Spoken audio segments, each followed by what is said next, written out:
रात के करीब 2 बजे का समय था। शहर की सारी आवाजें जैसे थम चुकी थीं। ठंडी हवा के झोंके सूनी सड़कों को और डरावना बना रहे थे। अमित, जो एक प्राइवेट कंपनी में काम करता था, उस दिन बहुत देर से ऑफिस से निकला। आखिरी ट्रेन पकड़ने के अलावा उसके पास कोई और रास्ता नहीं था। स्टेशन पर पहुंचते ही उसे कुछ अजीब सा महसूस हुआ। प्लेटफॉर्म पर सन्नाटा था। न कोई चाय वाला, न कोई यात्री, बस टिमटिमाती हुई लाइटें और दूर से आती ट्रेन की आवाज। घड़ी में समय था 2:17 AM। ट्रेन धीरे धीरे प्लेटफॉर्म पर आकर रुकी। लेकिन अजीब बात यह थी कि ट्रेन के सारे डिब्बे लगभग खाली थे। अमित ने सोचा, शायद इतनी रात में कोई सफर नहीं करता। वो एक डिब्बे में चढ़ गया। अंदर हल्की नीली लाइट जल रही थी। सीटें खाली थीं। बस एक कोने में एक लड़की बैठी थी, सफेद कपड़ों में, सिर झुकाए हुए। अमित ने उसे देखा और नजरें हटा ली। ट्रेन चल पड़ी।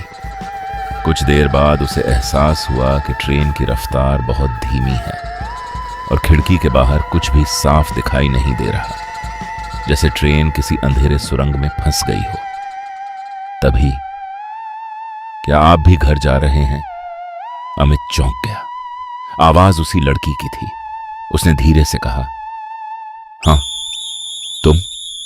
लड़की ने सिर उठाया और अमित का दिल जोर से धड़कने लगा। उसका चेहरा बिल्कुल पीला था, आंखें काली और होंठों पर अजीब सी मुस्कान। लड़की बोली, मैं भी, लेकिन मैं कभी घर नहीं पहुंच पाई। अमित के हाथ पैर ठंडे पड़ गए। क्या मतलब? लड़की धीरे धीरे उसकी तरफ बढ़ने लगी। मैं इसी ट्रेन में मरी थी 2:17 पर, और अब हर रात इसी ट्रेन में घूमती हूं, किसी का इंतजार करती हूं। अमित डर के मारे सीट से उठ गया। उसने दरवाजे की तरफ भागने की कोशिश की, लेकिन दरवाजा बंद था। अचानक ट्रेन रुक गई। दरवाजे अपने आप खुल गए। अमित बिना पीछे देखे भागा, प्लेटफॉर्म पर उतर गया। लेकिन जब उसने पीछे मुड़कर देखा तो वहां कोई ट्रेन ही नहीं थी। बस खाली प्लेटफॉर्म और दीवार पर एक पुराना बोर्ड, जिस पर लिखा था, इस स्टेशन पर 5 साल पहले 2:17 AM की ट्रेन दुर्घटना में कई लोगों की मौत हो गई थी। अमित का दिल जोर से धड़कने लगा।